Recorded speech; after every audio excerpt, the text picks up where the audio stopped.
विद्यापीठाचे माजी कुलगुरू नेरकर साहेब, कृषी रत्न संजीव माने साहेब, ॲग्रिकल्चरचे को कन्व्हेनर डॉक्टर पवार सर आणि महाराष्ट्रातून विविध भागातून कारखान्यातून आलेले कृषी अधिकारी, ऊस विकास अधिकारी. माझा विषय आहे. आता मी फक्त काय रिपिटेशन काय होणार नाही. महत्त्वाचं आपल्याला सकाळीच माने साहेबांनी की नोट्स थोडक्यात सांगितली की खोडवा व्यवस्थापन आणि त्याच्यामध्ये खोडव्यामध्ये एकात्मिक अन्नद्रव्य व्यवस्थापन कसं करायचं ह्या मुद्द्यावर मी जास्त जोर देणार आहे. तर खोडव्यामध्ये एकात्मिक म्हणजे ऊस हे दीर्घ मुदतीचं पीक आहे. याला रासायनिक खताची मात्रा ही जरूर द्यायलाच पाहिजे, परंतु निव्वळ रासायनिक न देता त्याच्यावर सेंद्रिय आणि जैविक म्हणजे एकात्मिक अन्नद्रव्य व्यवस्थापन हे ऊसाचं किफायतशीर उत्पन्न मिळवणं आणि त्याचबरोबर उत्पन्नातलं सातत्य जर टिकवायचं असेल तर सेंद्रिय खतांचा वापर आणि त्याबरोबर जीवाणूंचा वापर हा अपरिहार्य आहे. त्यामुळे तो होणे गरजेचं आहे. स्लाइड इंग्लिशमध्ये असलं तरी मी बोलणार आहे मराठीतच. तर असं एकात्मिक सेंद्रिय, रासायनिक आणि जीवाणू यांचा एकत्रित वापर ऊस पिकाला म्हणजे विशेषतः खोडव्याला होणं गरजेचं आहे. पुढं आता व्हाय INM म्हणजे एकात्मिक अन्नद्रव्याची का गरज आहे. जरी ऊस हे दीर्घ मुदतीचं पीक आहे, ऊसाच्या अन्नद्रव्यांची गरज सुद्धा जास्त आहे. म्हणजे सर्वसाधारणतः किती प्रति टन ऊस आपल्याला माहितीच आहे, जवळपास 1-1.5 किलो पर्यंत 1 टन ऊस उत्पादनामधून नत्र घेतला जातो. म्हणजे त्याची रिक्वायरमेंट आहे. अर्धा ते पाऊण किलो स्फुरद लागतो. 2-2.5-3 किलो पर्यंत पालाशची गरज आहे. म्हणजे याची एवढी रिक्वायरमेंट आहे. हे केवळ आपल्याला सेंद्रिय खतातून निव्वळ भागवता येणार नाही किंवा रासायनिक खतातून जरी केली आपण, समजा increasing use of chemical fertiliser to increase the production of cash crop असेल किंवा तृणधान्य असतील, हे जरी असलं तरी soils which receive plant nutrient only through chemical fertiliser are showing declining productivity. म्हणजे निव्वळ जर रासायनिक खत वापर केलं तर आपल्याला प्रोडक्टिव्हिटी डिक्लाइन होते. आणि याच्यामुळे काय होतं तर त्याच्या डिक्लाइन होते म्हणजे इतर अन्नद्रव्यांची उपलब्धता कमी होते, अनुपलब्धता देखील कमी होऊ शकते. उदाहरणार्थ सेकंडरी न्यूट्रिएंट असेल, कॅल्शियम, मॅग्नेशियम, सल्फर, मायक्रोन्यूट्रिएंट असतील. त्यामुळे declining productivity can be attributed to the appearance of deficiency of secondary आणि मायक्रोन्यूट्रिएंट्स. आणि याचबरोबर the physical condition of soil is also deteriorated. त्यामुळे फिजिकल कंडिशन सॉइलची इम्प्रूव्ह होणं हे गरजेचं आहे. कारण कंटिन्युअस जर आपण खतं वापरत राहिलो, रासायनिक खतं, तर जमिनीची उत्पन्न ऊसाची गरज भागवण्यासाठी केमिकल फर्टिलायझर तर वापरायचंच आहे, पण त्याचबरोबर संतुलित वापर होणं गरजेचं आहे. म्हणजे कसं की फिजिकल कंडिशन, समजा निव्वळ नायट्रोजनस खतं, आता असं होत नाहीये. बरेचसे शेतकरी खतं ही सर्व सिंगल सुपर फॉस्फेट म्हणजे NPKचा डोस देतो, मायक्रोन्यूट्रिएंट देतो, वेगवेगळ्या माध्यमातून देत असतो आपण.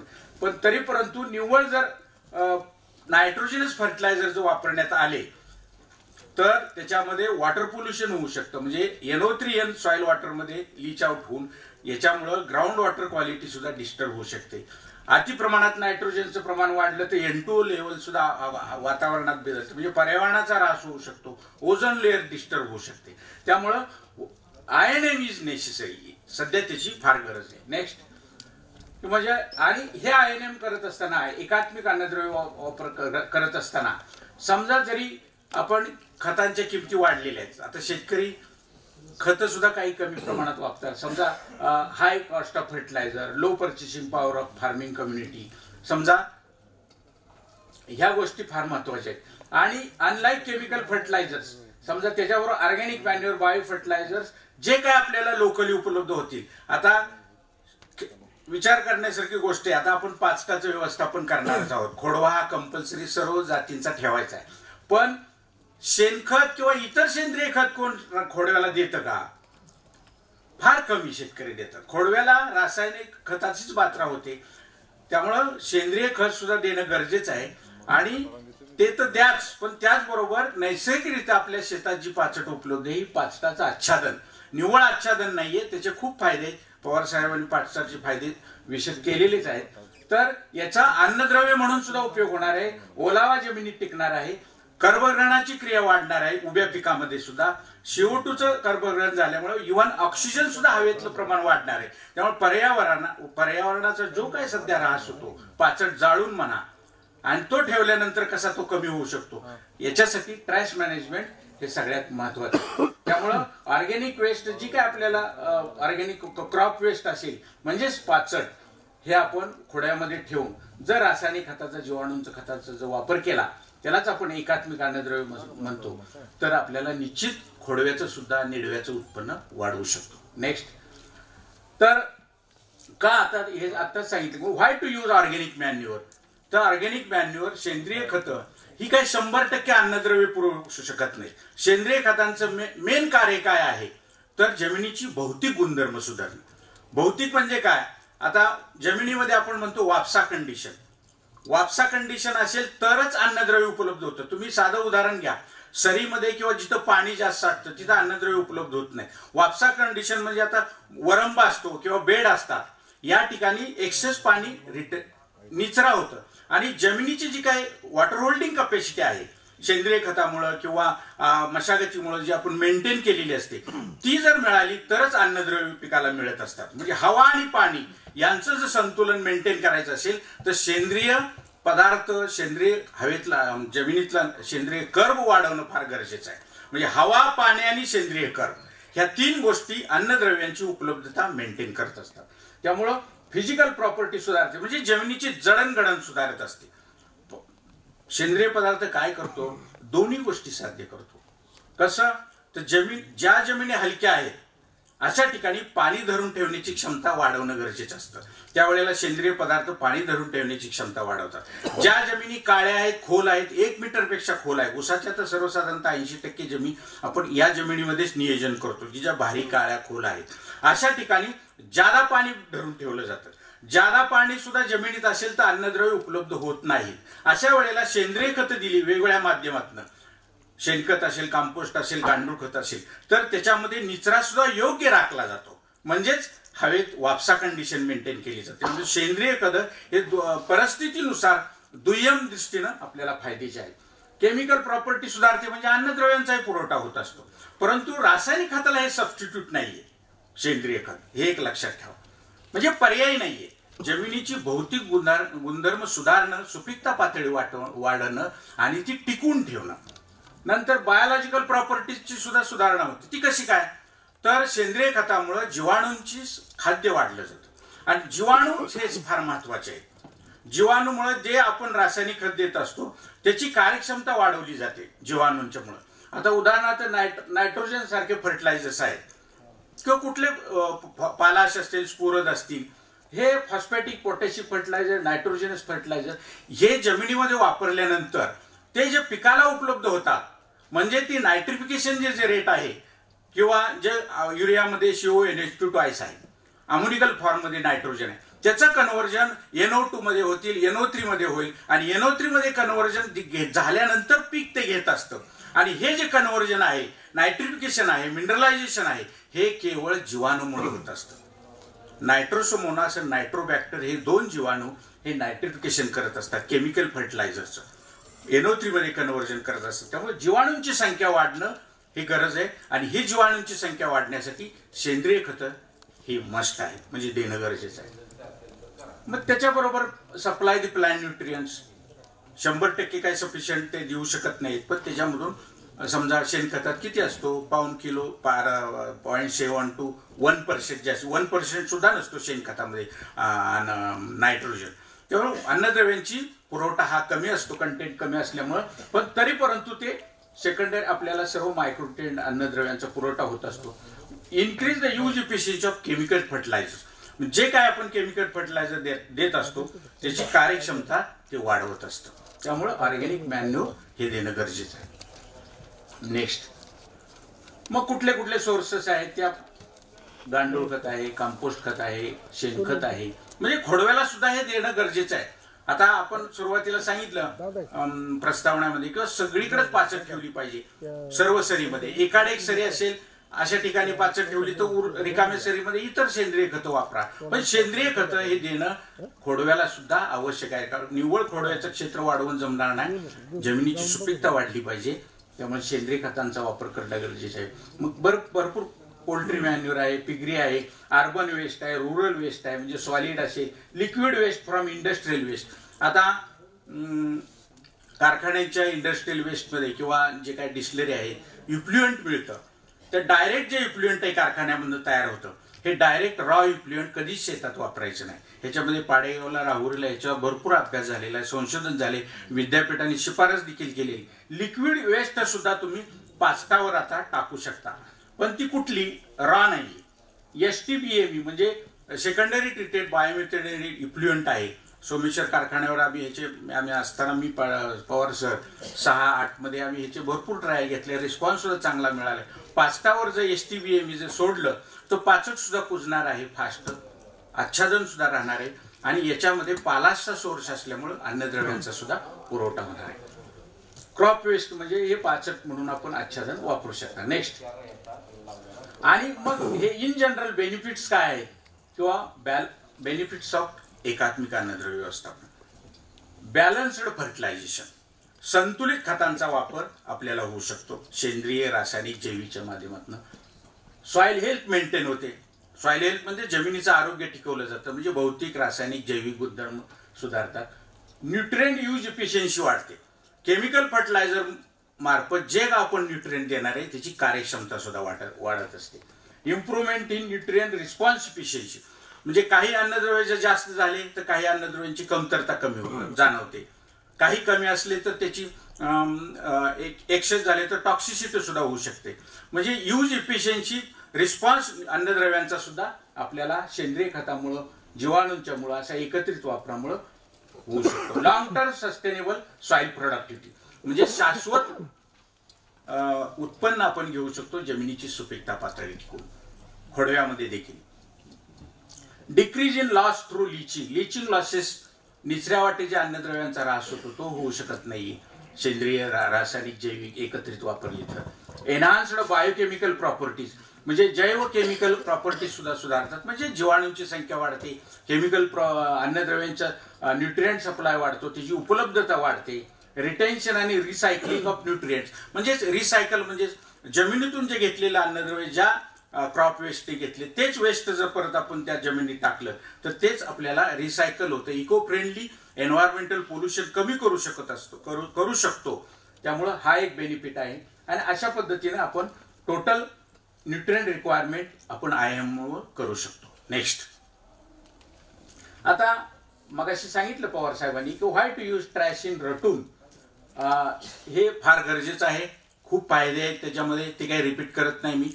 परंतु हे ट्रॅश आपण आच्छादन म्हणून करायचंच, पण त्याचा खत म्हणून सुद्धा आपल्याला उपयोग करू शकतो, कारण याच्यामध्ये 0.4 to 5% नायट्रोजन आहे, 0.17 ते 20% फॉस्फरस आहे, 0.70 ते 1% पालाश आहे, आणि ऑर्गॅनिक कार्बन 32 to 40% आहे.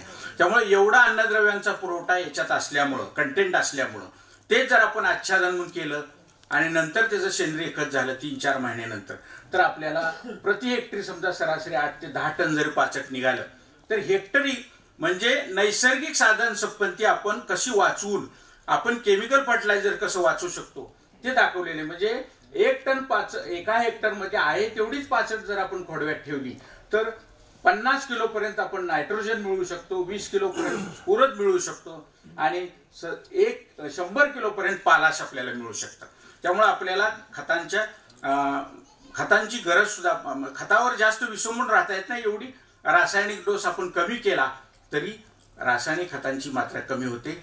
पर्यायाने आपण एकात्मिक अन्नद्रव्य व्यवस्थापनाचं उद्दिष्ट साध्य करू शकतो, आणि सेंद्रिय कर्ब सुद्धा जमिनीमध्ये वाढवू शकतो. नेक्स्ट, मग आता हे रटून मॅनेजमेंट, हे जो मुद्दा आहे याच्यामध्ये आता मी रासायनिक खतावर येणार आहे. महत्वाचं आता कसं करावं हे पवार साहेबांनी सांगितले, परंतु कोणकोणत्या व्हरायटी, सर्वच व्हरायटीचा खोडवा येतोच सर्वसाधारणतः सारखा येतच असतो, पण 86-032 265 ह्या व्हरायटी किंवा इतर आता अलीकडची 15-012 आणि 10,001 ह्याचा सुद्धा उत्कृष्ट खोडवा येतो. पवार साहेबांनी सांगितलं, आणि मी सुद्धा शेतीच करतो सेवानिवृत्त झाल्यानंतर, पण माझा अनुभव सांगतो 10,001चा खोडवा साहेब मी 1.25 एकर केला होता. लागणीचं उत्पन्न आलं त्याच्यापेक्षा खोडव्याचं जास्तच आलं 5-7 टनांनी आणि निडव्याचं त्याच्याही पेक्षा 2 टनांनी जास्त आलं. त्यामुळे 10,001चा साहेब खोडवा हा चांगला येतो. मी हा एक संदेश तुम्हाला देतो, तुम्ही सुद्धा कारखान्याच्या माध्यमातून हे नियोजन करा. खोडव्यामध्ये व्यवस्थापन फार महत्वाचं आहे, म्हणजे सगळ्याच दृष्टिकोनातून. नंतर हे एक महत्वाचं आहे. नंतर किपिंग म्हणजे टाइम ऑफ किपिंग रटून, म्हणजे रटून कुठला ठेवला पाहिजे कसं ते झालंच आहे. किंवा सप्टेंबर-ऑक्टोबर मधलं जे ऊस तुटतो असा शक्यतो ठेवा. तिन्ही हंगामामध्ये पूर्व हंगामीचा खोडवा चांगला येतो हे सगळ्यालाच माहिती आहे.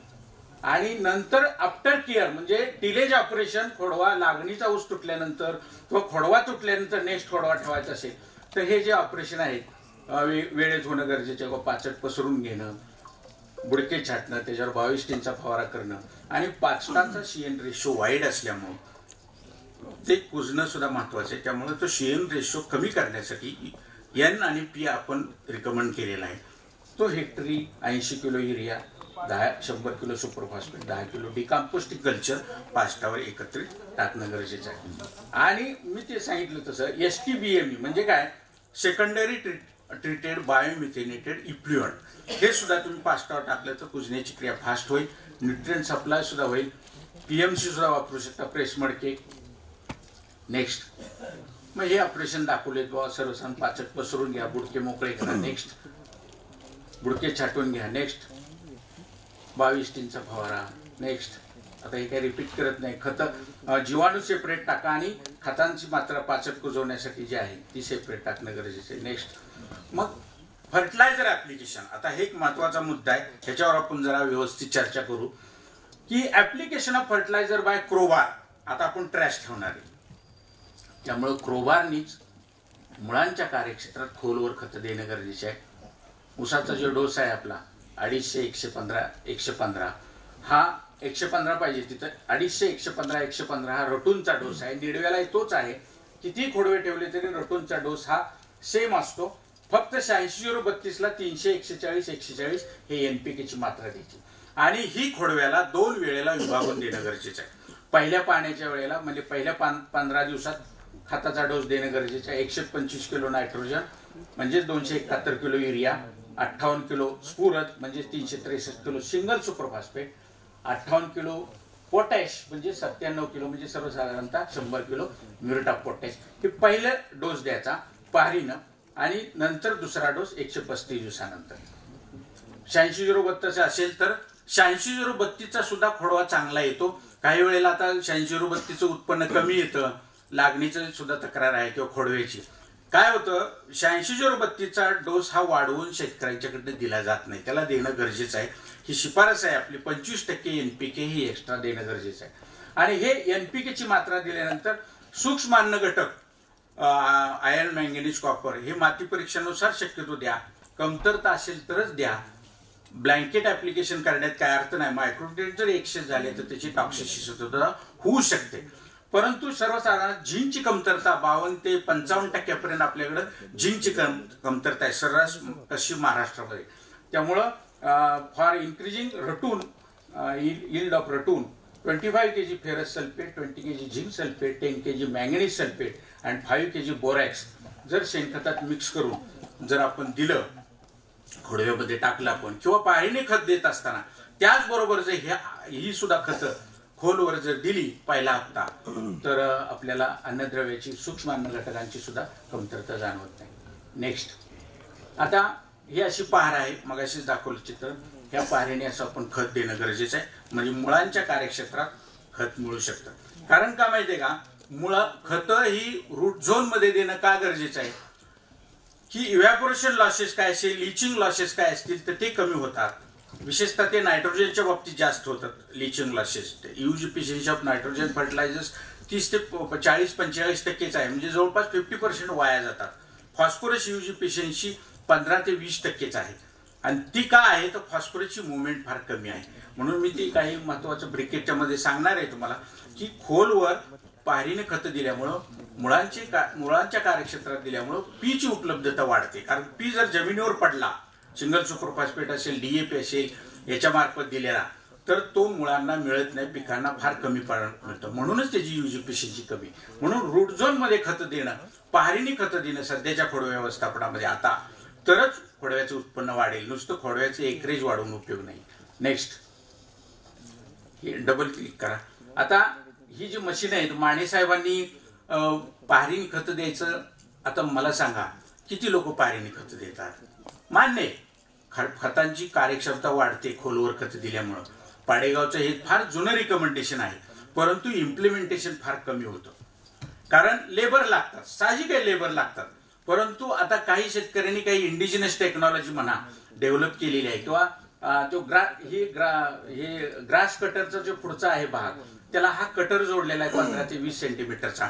आणि याचा जर इझी ऍप्लिकेशन करता येतं, म्हणजे खड्डा काढून 1-1 फुटाच्या अंतरावर आपण पॉकेट खत आपण देऊ शकतो. नेक्स्ट, व्हिडिओ दाखवतो. पहिलं मागे घ्या, अजून मागे घ्या. हा, ह्याचं डबल क्लिक करा, तिथं त्याच्यावरच डबल क्लिक करा ना. हा, तिथं आहे शेजारी. मॅडम करावं ते.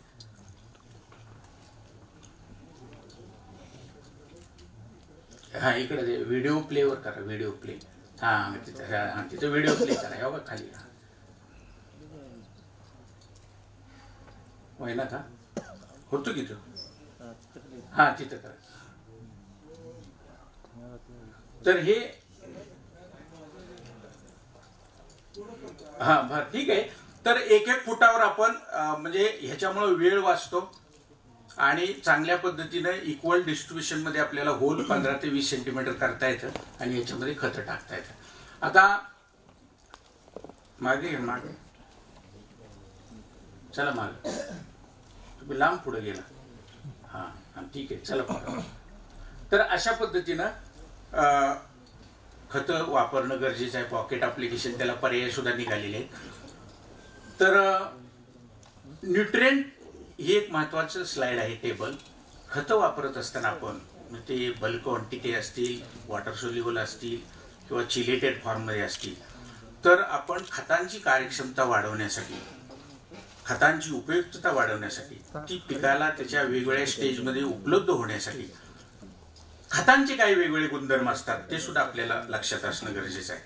आता बल्क क्वांटिटीमध्ये जी खतं असतात, केमिकल फर्टिलायझर्स म्हणजे बल्क क्वांटिटीमध्ये जे उपलब्ध होतात. बल्क केमिकल फर्टिलायझर म्हणजे काय? Urea, single super phosphate, muriate of potash, DAP 50 kgच्या किंवा 45 kgच्या बॅग असतात.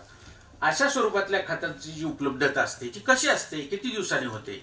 तर सर्वसाधारणतः नायट्रोजिनस फर्टिलायझर वापरल्यानंतर बल्क क्वांटिटीतल्या 3 ते 5 दिवसांपर्यंत 50% फक्त उपलब्धता होत असते आणि उरलेली 50 होतात. सगळे 100% उपयुक्त होत नाहीत बल्क मधले, पण पहिले 50% उपलब्धता ही 3 to 5 डेज नायट्रोजनची होते. त्याच्यानंतर मग उरलेल्या 50%ची उपलब्धता होते. फॉस्फरस 25 ते 30 दिवसानंतर उपलब्ध होतो. पालाश 40 ते 45 दिवसानंतर उपलब्ध होतो. म्हणून बेसल डोस आपण सांगितलेला आहे 50-50. लागण असेल किंवा खोडवा किंवा लवकर द्या, म्हणजे ते त्याचा कालावधी उशिरा असल्यामुळे पिकांच्या वाढीच्या कालावधीत मिळण्यासाठी ते बेसल डोसची शिफारस केलेली आहे आणि इतक्या दिवसानंतर 50% उपलब्ध होतो. नेक्स्ट, हे झालं केमिकल फर्टिलायझरच्या बाबतीत. नाही तिथेच ठेवा. नेक्स्ट आहे वॉटर सोल्युबल फर्टिलायझर जे आहेत 100% पाण्यात विद्राव्य होतात. म्हणजे वेगवेगळे ग्रेड आहेत. 19-19 आहे, 20-20 आहे, 0-62-61 आहे किंवा 13-0-45 आहे, 24-24-0 आहे. ह्या ज्या काही ग्रेड आहेत वॉटर सोल्युबल फर्टिलायझर्स, ह्या सुद्धा आपण ड्रीप मधनं देतो. त्यावेळेला त्यातला नायट्रोजन त्याच्यापेक्षा कमी कालावधीत 1 ते 6 वर्षमध्येच उपलब्ध होतो. फॉस्फरस 15 दिवसात होतो, पाला 4 दिवस, calcium 6 days, magnesium 5 hours, sulphur आणि फॉस्फरस हा सगळ्यात उशिरा उपलब्ध होतो. इव्हन 100% वॉटर सोल्युबल असलं ते 12 ते 15 दिवस लागतात. क्लोरीन 3 दिवस, आयर्न सर्वसाधारण सगळे मायक्रोन्यूट्रिएंट 2 दिवसात उपलब्ध होत असतात. आणि हे जर ऑर्गॅनिक चिलेटेड स्वरूपात खतं देणं का गरजेचं आहे? आता हे सगळ्या खताला शक्य नसलं तर चिलेट स्वरूपात मायक्रोन्यूट्रिएंट आहेत, पण केमिकल चिलेटच असतं असं काही नाहीये. ऑर्गॅनिक मॅन्युअर सुद्धा चिलेशनच कार्य करत असतं. चिलेशन म्हणजे काय? ज्या वेळेला आपण अन्नद्रव्य, रासायनिक खतं सेंद्रिय खतामध्ये मिक्स होतात किंवा सेंद्रिय खतं जर जमिनीत सफिशियंट असतील, सेंद्रिय कर्ब जर असेल, तर त्याचं कोटिंग, ऑर्गॅनिक कोटिंग होत असतं ते अन्न मूलद्रव्याच्या बाजूला, आणि ते स्लो रिलीज ऍक्शन करत असतं, त्याला चिलेशन म्हणतात.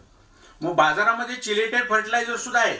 मग चिलेटेड फर्टिलायझरचं स्प्रेइंगचा इफेक्ट जास्त मिळतो, त्यामुळेच चिलेशन जमिनीमधनं सुद्धा देऊ शकतो आपण, त्याचा म्हणजे चिलेटेड फर्टिलायझर. तसंच ऑर्गॅनो म्हणजे अमायनो चिलेटेड म्हणजे प्रोटीन ज्याच्यामध्ये आहे, म्हणजे जे सेंद्रिय कर्ब कुजून जे सेकंडरी प्रॉडक्ट तयार होतात ते जे ह्युमस स्वरूपात असेल किंवा जे कोटिंग अन्नद्रव्याच्या मूलद्रव्याच्या बाजूला होतं सेंद्रिय पदार्थांचं, ते चिलेशन इफेक्ट करतं, म्हणजे स्लोली अवेलेबल करतं. म्हणजे ते मातीच्या कणाशी फिक्स करून देत नाही, इतर अन्नद्रव्यांशी सुद्धा फिक्सेशन होत नाही. उदाहरणार्थ कॅल्शियम आणि आयर्न. कॅल्शियमचं प्रमाण जमिनीत वाढलं तर लोहाची कमतरता जाणवते, कारण का त्याचे अँटीगोनास्टिक इफेक्ट आहे. नायट्रोजन वाढला तर पालाशही वाढतो, पालाश कमी होतो, मॅग्नेशियम वाढतो. म्हणजे असे जे काही सिनर्जेटिक अँटीगोनास्टिक इफेक्ट असतात अन्नद्रव्यांचे, ते कमी करतं चिलेशन इफेक्टमुळे. त्यामुळे चिलेटेड मायक्रोन्यूट्रिएंट फर्टिलायझर्स जर असतील तर नायट्रोजन 12 मिनिटातच उपयोगित होतो वापरल्यानंतर. Phosphorus 2 hours, potassium 1 hours, calcium 1 hours, म्हणजे सर्वसाधारणतः 1 ते 2 तासामध्ये ते उपलब्ध जमिनीला इमिजिएट फास्ट लगेच होतात जमिनीमध्ये. पण तेही वापसा असेल तर, वापसा कंडिशन, ते सफिशियंट सेंद्रिय पदार्थ पाहिजे, त्यासाठीच हवा आणि पाणी यांचं संतुलन फार महत्वाचं आहे. नेक्स्ट, मग हे बेनिफिट्स काय आहेत? समजा बल्क केमिकल फर्टिलायझरचं बेनिफिट काय आहे? तर लो कॉस्ट आहे as compare to water soluble, पण long term availability of nutrients, म्हणजे जास्त दीर्घ काळापर्यंत त्याची उपलब्धता होते. Application cost is also less. पण लिमिटेशन काय आहे बल्क केमिकल फर्टिलायझर? ते sufficient moisture should be available. Sufficient moisture पाहिजे जमिनीतली. ज्या वेळेला आपण बल्क क्वांटिटी खतं देतो त्यावेळेला सफिशियंट मॉइश्चर असणं, ओलावा असणं फार गरजेचं आहे. Application should be in root zone area, म्हणजे मुळांच्या कार्यक्षेत्रात पडणं गरजेचं आहे. नेक्स्ट, म्हणजे हे फर्टिलायझरच्या संदर्भातले काही महत्वाचे मुद्दे मी सांगितले तुम्हाला. नंतर बेनिफिट्स वॉटर सोल्युबलचे आहेत, न्यूट्रिएंट कमी आहे, इझी ऍप्लिकेशन आहे. नंतर फोलियर सुद्धा करू शकतो. काही लिमिटेशन काय, कम्पॅरेटिव्हली कॉस्टली आहे, फ्रिक्वेंट ऍप्लिकेशन नेसेसरी आहे. नेक्स्ट, फर्टिलायझर थ्रू ड्रिप सुद्धा आपण देऊ शकतो. 1919 आता हे कधी द्यायचं? तर सर्वसाधारणतः ग्रेड ज्या NPKच्या आहेत त्या ग्रेड आपण पहिल्या स्टेजला द्या, पहिल्या महिन्यामध्ये 2 ते 3 किलो 200 लिटर वॉटर प्रति एकर द्या. टिलरिंग स्टेज म्हणजे सर्वसाधारण 1261 ही ग्रेड फायद्याची आहे. त्याच्यानंतर इंटरनोटच्या वेळेला 05234, नंतर for increasing girth after 4 months, ह्या अशा ग्रेडचं डिस्ट्रीब्युशन केलं म्हणजे कोणती ग्रेड केव्हा द्यावी, पिकांना उपलब्ध होईल हे सांगितले. नेक्स्ट, फोलियर ऍप्लिकेशन मार्फत सुद्धा आपण खत देऊ शकता. ॲट 30-45 डेज मल्टी मायक्रोन्यूट्रिएंट चिलेटेड आहे. नंतर 24-24-0 आहे. नंतर ॲट 60 डेज MPKची जी ग्रेड आहे, फर्स्ट ग्रेड NPK कंटेंट, आणि सेकंड ग्रेड मायक्रोन्यूट्रिएंट, ही पहिल्या 60 दिवसात 5 लिटर 500 लिटर पाण्यामध्ये फवारणी करू शकता. हीच ग्रेड 90 दिवसाला फक्त रेट वाढवा 7.5 लिटर 750 लिटर पाण्यामध्ये. तर अशा पद्धतीनं सूक्ष्मान्य घटकांचा सुद्धा खडोळ्यामध्ये वापर करू शकता. नेक्स्ट, आता रासायनिक खतामध्ये ब्रिकेट जे आहे नवीन टेक्नॉलॉजी, आता हे ब्रिकेट फर्टिलायझर्स सुद्धा बाजारामध्ये उपलब्ध होत नाही, पण ब्रिकेट ही न्यू टेक्नॉलॉजी आहे. पाडेगोला 10-11-12ला शिफारस झालेली. याच्यामध्ये खताची बचत फार होते. आपण पॉकेट तर खत देणारच आहोत क्रोबारनी, पण ह्या ब्रिकेट जर दिल्या ब्रिकेटच्या मार्फत, ब्रिकेट म्हणजे काय तर सर्वसाधारण हे ब्रिकेटचं मी सांगतो तुम्हाला, पण सर्वसाधारणतः 250-115 हा रिकमेंडेड डोस आहे. ब्रिकेट मार्फत जर दिला NPK ब्रिकेट तर 25% तिन्हींची शेविंग होतं. त्यामुळे 187 kg NP25 through urea DAP MOP briquettes by crowbar at 10 cm depth at 10 cm apart from stool with 30 cm distance, 50% at retaining first irrigation and 50% at 135 days retaining, recommended for increased use efficiency, increasing cane as well as CC shield. त्यामुळे ही शिफारस आपली पाडेगावचीच आहे briquette मार्फत खत द्यायची. त्यामुळे हे देणं गरजेचं आहे. हे सुद्धा आपण खतांची बचत होणार आहे. सेंद्रिय खतांचा वापर ट्रॅश मॅनेजमेंट मध्ये सुद्धा तुम्ही करू शकता. खोडव्याची शिफारस आहे. नेक्स्ट, व्हाय ब्रिकेट ब्रिकेट का द्यायचं तर फायदा काय होतो, briquette has less surface area.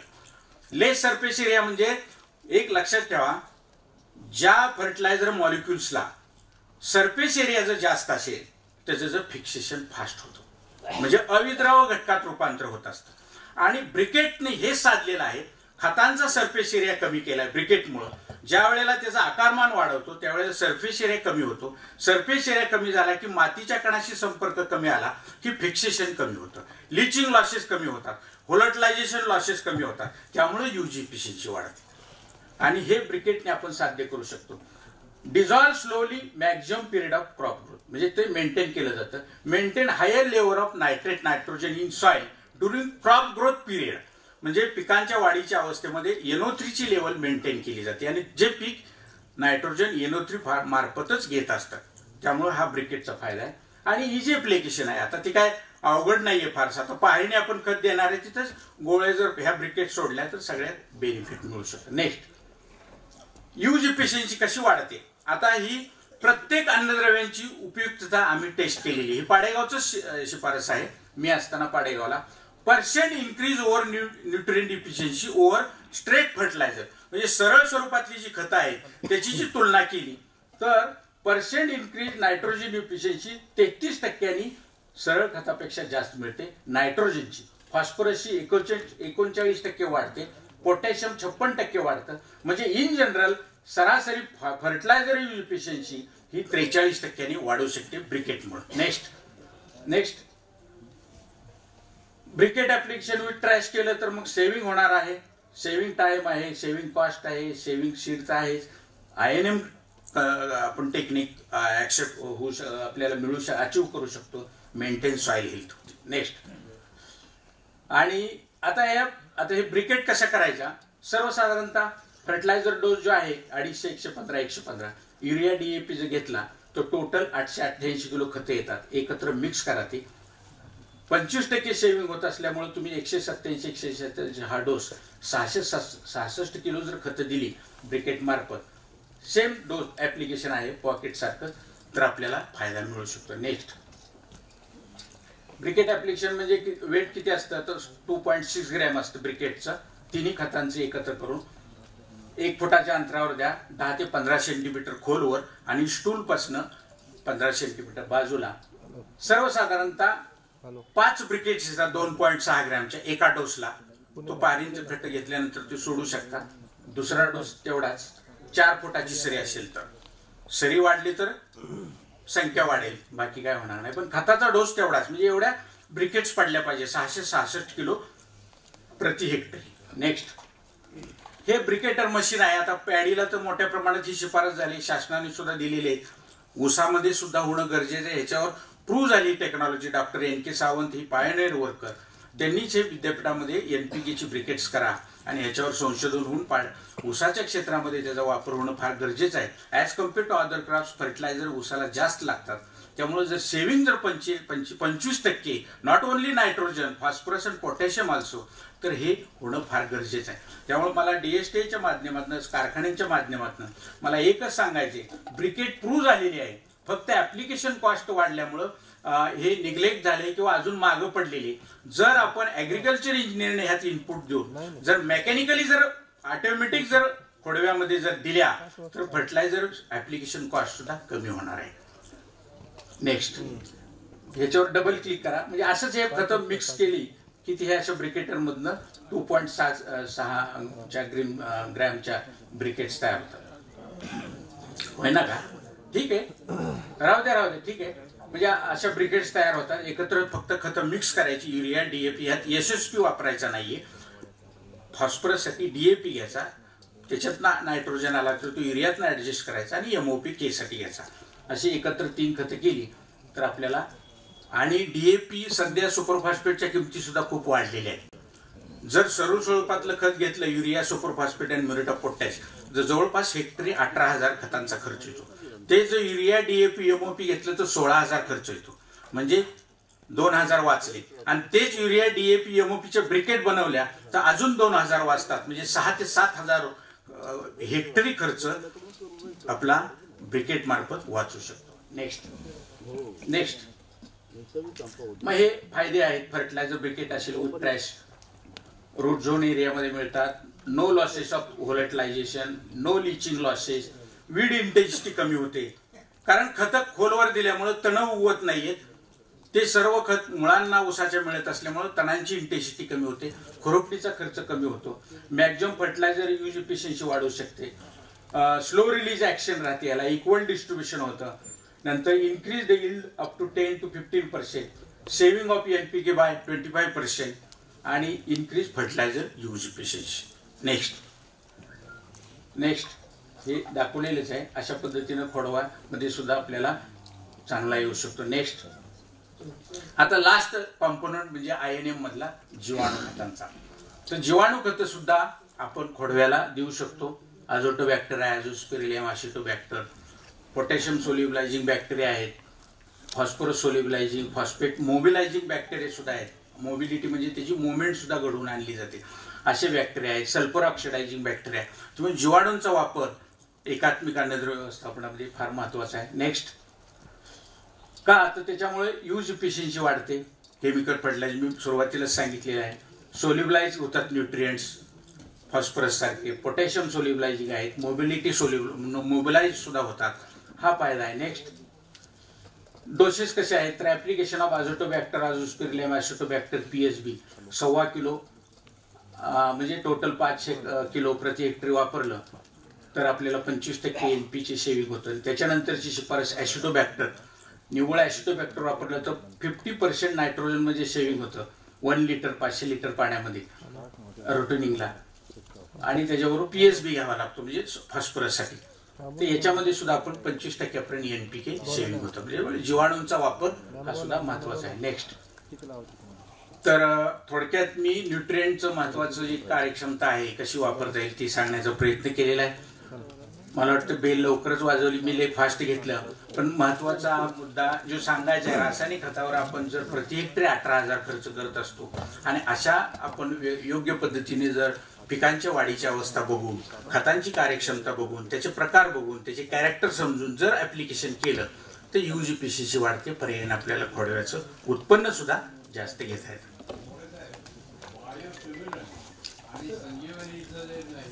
बर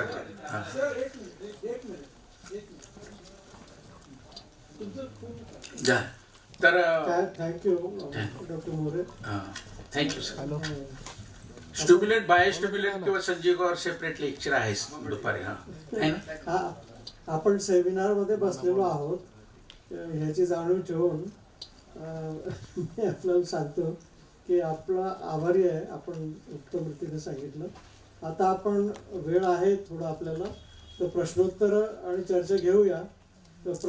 तर एक 5-6 मिनिटं आपल्याला वेळ आहे. प्रश्न उत्तर आपण घेऊया. काही प्रश्न असतील तर आपण हात वर करून विचारावेत.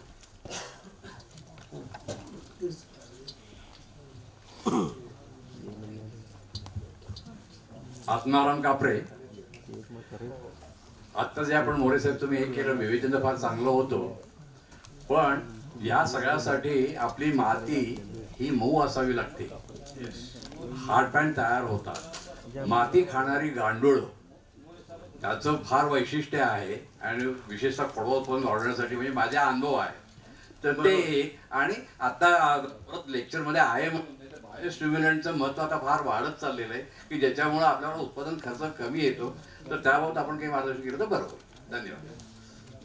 आभारी आहे. आपण कारखान्याचे अधिकारी आणि स्टाफ आहेत, त्यांच्या काही शंका असल्या तर त्यांनी उपस्थित कराव्यात, म्हणजे आपल्याला तुमच्याकडून फीडबॅक मिळाला पाहिजे.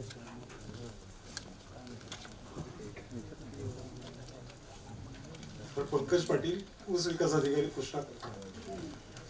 खरं तर खोडवा ठेवत असताना बघायचं, मोरे सरांनी पवार सरांनी जे सांगितलं त्या बाबतीत मला म्हणायचं होतं की आपण खोडवा ठेवत असताना बुडके छाटले की त्यानंतर ट्रायको आणि सोडोची जर फवारणी घेतली, म्हणजे 22 ऐवजी जर ट्रायको आणि सोडोची जर फवारणी घेतली तर फुटवा अतिशय चांगल्या प्रकारे येतो आणि त्या रूट झोन मध्ये कुठल्याही प्रकारची कीड आणि बुरशी राहत नाही. तर सगळ्यात महत्वाचा भाग ह्यात तो आहे साहेब. तर ते एक असावं. आणि बायोस्टिम्युलंट जर म्हटलं नसेल तर बायोस्टिम्युलंट आम्ही तयार करतो आमच्या कारखान्यामध्ये. बायोस्टिम्युलंटचा फायदा इतका चांगला आहे की आपण प्रत्येक स्टेजला जर ते वापरलं तर आपल्याला पेशींची वाढ चांगल्या प्रकारे होते आणि ऊसाचं उत्पादन निश्चितच 10 ते 15 टनानं वाढतं. बरोबर. थँक्यू. हॅलो, हां, डॉक्टर कुंभार कृष्णा कारखाना सर. तर पवार साहेबांची लक्ष्मी सांगितले खोड कीड वाढते त्यासाठी आपल्याकडे ट्रायकोकार्ड आम्ही तयार केले. ट्रायकोकार्ड जर वापर त्याचा मोठ्या प्रमाणात केला तर खोड कीड नियंत्रण चांगल्या प्रकारे होते. 75 रुपयाला एक ट्रायकोकार्ड मिळते, तर साधारण 300 रुपये खर्च येतो एकरी. ट्रायकोकार्डनं विदाऊट केमिकल वापरता चांगलं खोडकीड नियंत्रण होते. थँक्यू. मागे थांबा अजून मागे उभे आहेत. गिडी शिंदे. कोण आहे ना आणखी? नाही का? हात वर केला. हा सांगा. डॉक्टर मोरे सरांनी आता सांगितलं की नायट्रोजन म्हणजे NPK डोस सांगितला की 300 140 86 ला. परंतु माझं ह्या संस्थेच्या सर्वांच्या आपल्या सर्वांच्या वतीनं गव्हर्नमेंटला एक सांगायला पाहिजे की नायट्रोजन कमी करायला उलट प्रोत्साहन केलं पाहिजे. वरती हा मेसेज गेला पाहिजे की नायट्रोजन कमी द्या. आणि आपण काय करतोय, गव्हर्नमेंट पण नायट्रोजनवर युरियावरच सबसिडी देते. युरिया जर 3,000 पर्यंत न्या, कारण युरियामुळे जमीन खराब व्हायला लागल्या. बरोबर. हे आपण मागच्या 25 वर्षापासून पाहतोय. आणि आपण नायट्रोजनला गव्हर्नमेंट पण नायट्रोजनला सबसिडी का देते. तर हे कुठंतरी गव्हर्नमेंट पर्यंत पोहोचलं पाहिजे. आपल्या 3 संस्थेच्या माध्यमातून आमच्या सर्व कारखान्याच्या माध्यमातून हे पोहोचणं गरजेचं आहे. त्यासाठी एक सर्वांनी पुढे येणं गरजेचं आहे. आता गव्हर्नमेंट पॉलिसीबद्दल नाही मी बोलणार, पण 86 डोस बद्दल सांगतो. कारण 86 हा आपली शिफारस आहे, ती त्याची गरज जास्त आहे as compare to other variety, म्हणून त्याला 300 140 हा डोस आहे. बाकी काही नाही. नमस्कार, मी विकास टेंगले, चीफ केन डेव्हलपमेंट ऑफिसर, भीमाशंकर सहकारी साखर कारखाना. एकंदरीत आता लागवडींचे हंगाम चालू आहेत आणि त्याचबरोबर हार्वेस्टिंग अँड ट्रान्सपोर्ट सुद्धा चालू आहे. पण ज्यावेळेस आम्ही शेतकऱ्यांना सांगतो की खोडवाट तुम्ही ठेवा, खोडवाट ठेवणे अनेक फायदे आहेत, तसेच त्याच्यापासून कारखान्यांना पण फायदा आहे. तर ह्याच्या अनुषंगानं मला एक सांगायचं की शेतकऱ्यांचं असं म्हणणं आहे की सर तुम्ही जे आता इंटिग्रेटेड न्यूट्रिएंट मॅनेजमेंटबद्दल तुम्ही जे बोलला आणि तुम्ही अनेक दृष्टीवर तुम्ही त्यांनी सांगितलं की बायो फर्टिलायझर असतील, इनऑर्गॅनिक असतील किंवा ऑर्गॅनिक असतील, त्याच्या पुढे जाऊन शेतकऱ्याला सांगतात की हे सगळं काही सांगू नका, आम्ही फक्त पोल्ट्रीचा डोस देणार.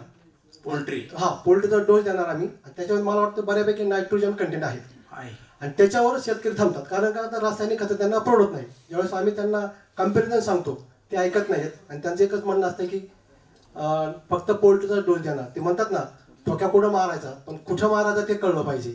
तसं त्यांचं असं म्हणणं आहे की पोल्ट्रीचा डोस दिल्यानंतर आम्हाला जे उत्पादन योग्य आहे ते आम्ही घेतो. हे कितपत योग्य आहे पोल्ट्रीचा डोस ऍप्लिकेशन करणे as compare to inorganic fertiliser? Thank you. Poultry manure मध्ये शेणखतापेक्षा किंवा इतर जी सेंद्रिय खतं आहेत त्याच्यापेक्षा नायट्रोजनचं प्रमाण जास्त आहे. 4 ते 5% नायट्रोजन असतो. फॉस्फरस सुद्धा जास्त आहे. पालाशही ॲज कम्पेअर टू अदर्स थोडासा जास्त आहे. त्यामुळे इतर सेंद्रिय खतापेक्षा पोल्ट्रीला रिस्पॉन्स जास्त मिळतो, म्हणजे न्यूट्रिएंट रिस्पॉन्स मिळतो ऊसापासून. तर त्यामुळं तो निश्चित फायदा आहे. पण निव्वळ चांगली गोष्ट आहे. पोल्ट्री मॅन्युअर सुद्धा तुम्ही वापरा. फक्त पोल्ट्री मॅन्युअरच्या वेळेला पाण्याचा ताण पडून देऊ नका. पाण्याचा ताण ऊसाला पडता कामा नये ऍप्लिकेशन वेळेला. आणि मला दुसरा एक मुद्दा सांगायचा आहे की हे जे ऑर्गॅनिक मॅन्युअर शेतकरी टाकतात हे खोडव्याचे चौथ्या म्हणजे 4 महिन्यांनी टाकले जातात. तर हे सुरुवातीला सेंद्रिय खतं पडणं गरजेचं आहे. म्हणजे पोल्ट्री मॅन्युअर सुद्धा तुम्ही जास्तीत जास्त बाळभरणीपर्यंत करा. मी तर म्हणेन सऱ्या सोडतानाच जर पोल्ट्री मॅन्युअर टाकलं किंवा अगोदर तर ते मातीत मिक्स होणं फार गरजेचं आहे. सेंद्रिय खत त्याचे रिस्पॉन्स पोल्ट्री मॅन्युअरचा चांगला आहे, टाकू शकता. हॅलो सर, नमस्कार. नाही नुसतं पोल्ट्री मॅन्युअर नाही, त्याच्याबरोबर तुम्हाला रासायनिक खताचा डोस द्यावाच लागेल. बरी आठवण केली की निव्वळ पोल्ट्री मॅन्युअरमुळे तुमचं ऊस अपेक्षित उत्पन्न येणार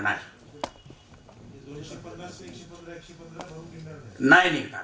कुठल्याही सेंद्रिय खतामुळं ऊसाची गरज 100% भागत नाही. माती परीक्षेनुसार त्याला डोस हा द्यायलाच लागतो. सर नमस्कार, मी शिवप्रसाद येळकर, नॅचरल शुगर, नांदणी. सर तुम्ही जे मग व्हिडिओ जे प्ले करायचं सांगत होते तर तो व्हिडिओ हा हा तो व्हिडिओ भरपूर शेतकऱ्यांमध्ये व्हायरल झालाय.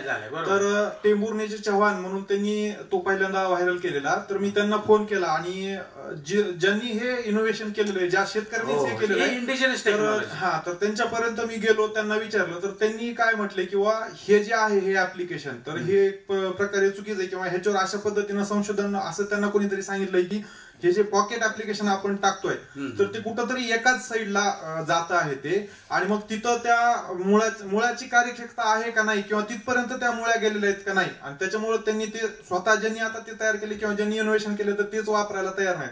तर मग आम्ही आमच्या शेतकऱ्यांना हे कितपत योग्य आहे की सांगण्यासाठी किंवा पहारीचा जो काही विषय किंवा हे ऍप्लिकेशन अशा पद्धतीनं करायला पाहिजे किंवा नाही. आणि दुसरा एक विषय सर, बरेच जण म्हणतात की बगला फोडायचा जो काही विषय आहे, मुळ्यांचा जारवा जो काही आहे, मुळ्यांची जी काही म्हणजे वाढलेला जारवा तो आता तोडणं कितपत योग्य आहे, हे दोन प्रश्न आहेत सर माझे.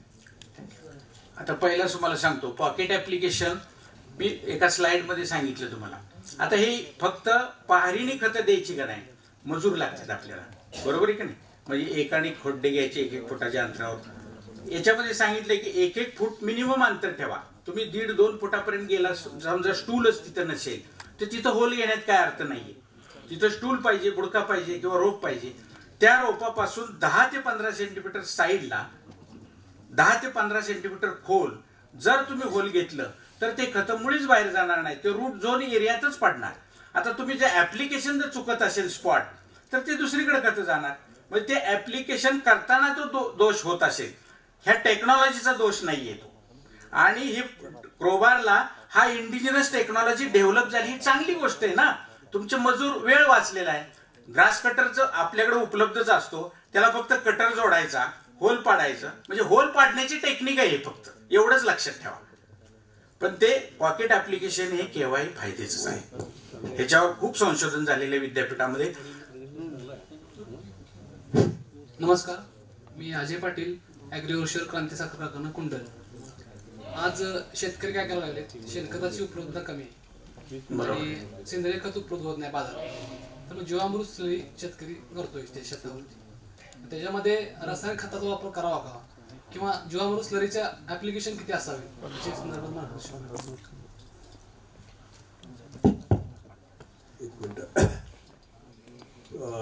पहिल्यांदा मला वाटते कृष्णा कारखान्यामध्ये सांगितलं होतं ना याचं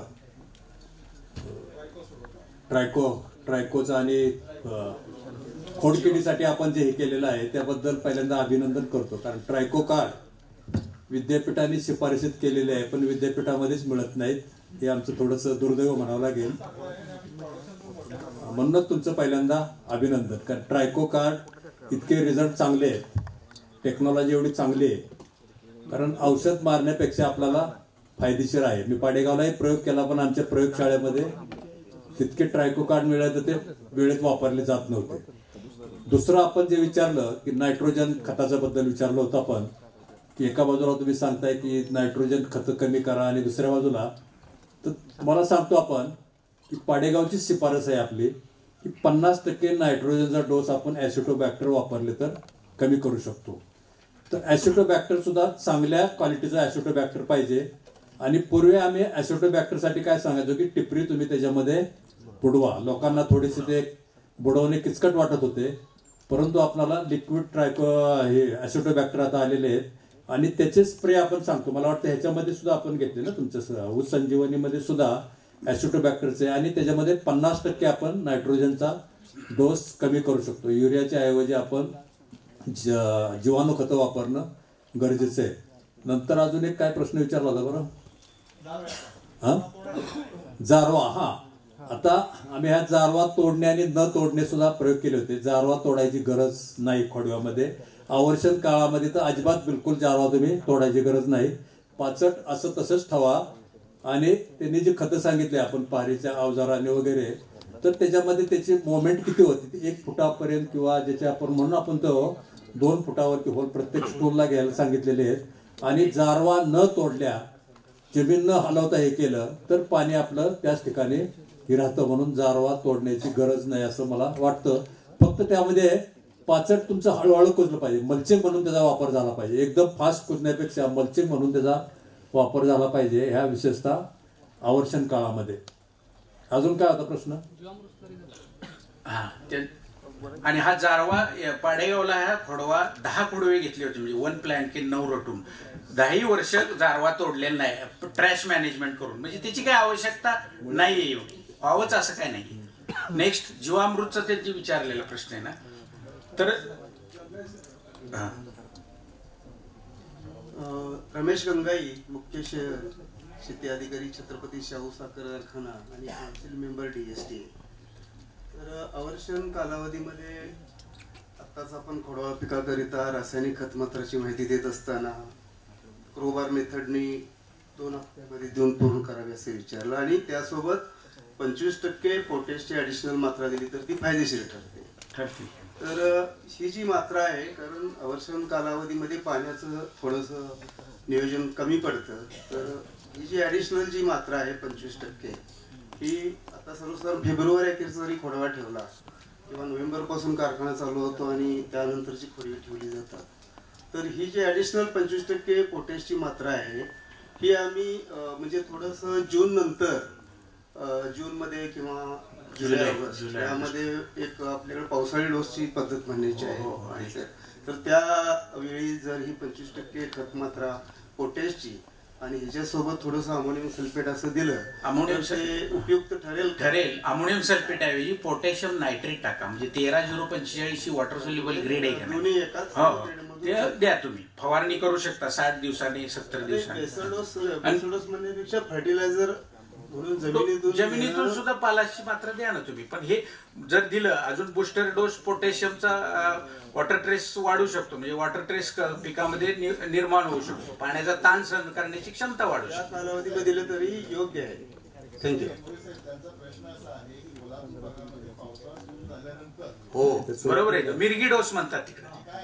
त्याच्यामध्ये 25% पोटॅश वाढवण्याचा फायदा हो ऍक्च्युअली कसं आहे, आपला नोव्हेंबर, डिसेंबर, जानेवारीमध्ये खोडवा ठेवला जातो. हो पाण्याचं दुर्भिक्ष आपलं मार्च, एप्रिल, मे, जून मध्ये असतं. हो त्यावेळेला मार्च उपलब्ध होईल, त्यावेळेला 25% पोटॅश वाढवण्यामध्ये नाही अगोदरच वापरला पाहिजे. इतक्या उशिरा देऊन नाही उपयोग. त्यानंतर तो हार्वेस्ट व्हायला जवळजवळ खोडवा पीक हे डिसेंबर ऑनवर्ड हार्वेस्टिंग कारखान्याकडून केले जातं आणि जवळजवळ 7, 8, 10 महिने त्याच्यामध्ये राहतो. आणि फर्टिलायझर डोस जरी आपण 7, 8 महिन्यापर्यंत दिलं तर त्याचा उपयोग होईल काय वाढीसाठी? बरं का गंगाई साहेब, 1 मिनिट ऐकून घ्या.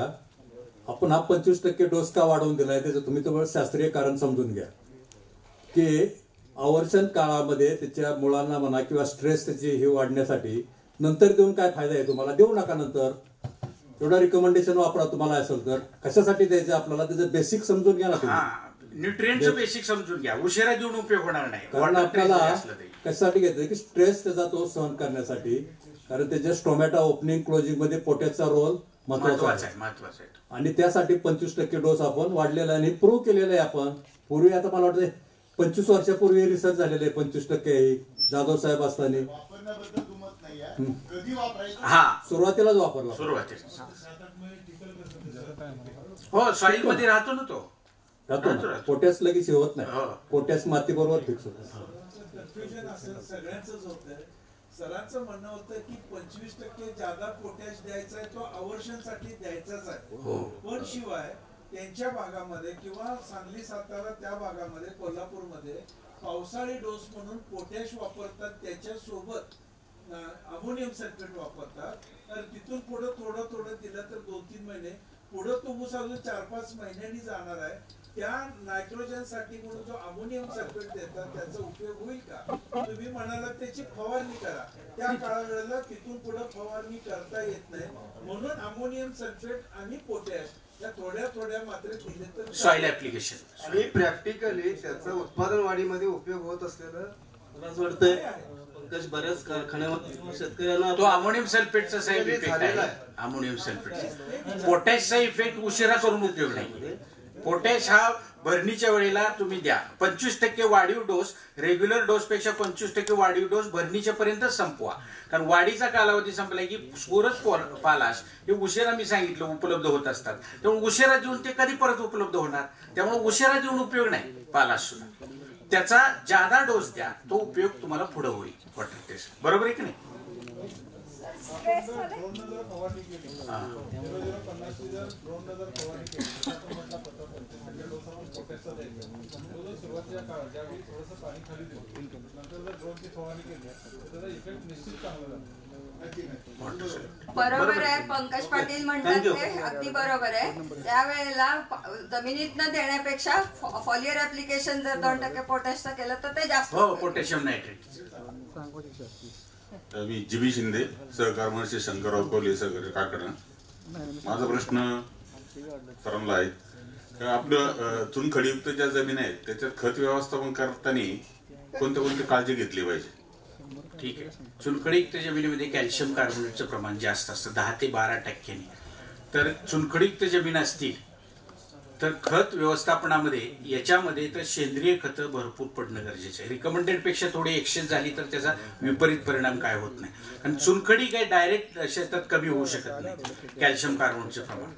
आणि खताचं व्यवस्थापन कसं करायचं तर याच्यामध्ये लोहाची कमतरता जास्त जाणवते. ज्याच्यामध्ये कॅल्शियमचं प्रमाण जास्त असतं तिथं लोह अपटेक होत नाही. त्यावेळेला तुम्ही फवारणीद्वारे चिलेटेड मायक्रोन्यूट्रिएंट आयर्नचे जे आहेत EDDA म्हणजे इडा EDTA ह्याची फवारणी फोलियर स्प्रे तुम्ही देऊ शकता चुनखडी जमिनीत.